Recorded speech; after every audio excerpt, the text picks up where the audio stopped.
একটা সময় ছিল আমি সকাল শুরু করতাম তোমার শুভ সকাল মেসেজ দিয়ে, রাত শেষ হতো তোমার ভালো থেকো কথাটায়। জীবনটা কত সহজ, কত সুন্দর ছিল তখন, কারণ তাতে তুমি ছিলে। তুমি বলেছিলে আমি থাকব সব সময়। আমি বিশ্বাস করেছিলাম, কারণ তোমার চোখে আমি দেখেছিলাম ভালোবাসার এক নির্মল সমুদ্র। তোমার হাসিতে খুঁজে পেয়েছিলাম শান্তি, তোমার নীরবতায় খুঁজে পেয়েছিলাম আশ্রয়। তারপর একদিন হঠাৎ সবকিছু বদলে গেল।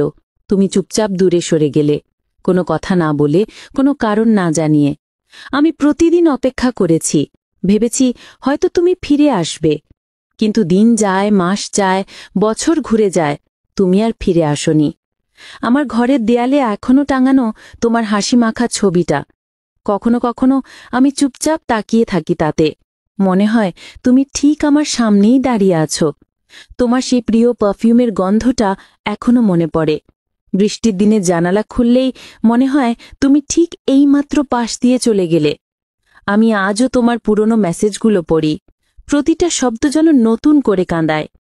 কখনো ভাবি, তুমি কি এখনো আমাকে মনে করো? তুমি কি একটিবারও ভাবো আমি কেমন আছি? জীবন এগিয়ে গেছে ঠিকই, কিন্তু আমি এখনো ওখানেই থেমে আছি, যেদিন তুমি চলে গিয়েছিলে।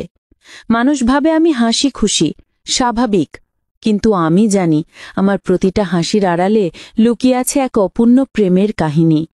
রাতের নীরবতায় আজও আমি তোমার নামটা ডাকি, কোনো উত্তর আসে না, তবুও অভ্যেসটা যায় না। হয়তো সত্যিই কিছু সম্পর্ক কখনো শেষ হয় না, শুভ মানুষগুলো একে অপরের জীবন থেকে হারিয়ে যায়, তবুও মনের কোণে তারা থেকে যায়, একটা নীরব উপস্থিতির মতো।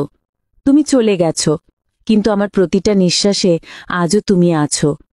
তোমাকে ভুলে যেতে পারিনি, পারবও না কখনো, কারণ ভালোবাসা কখনো মরে না, শুধু রূপ বদলে যায়। তোমার না থাকাটা এখন আমার জীবনের অংশ হয়ে গেছে।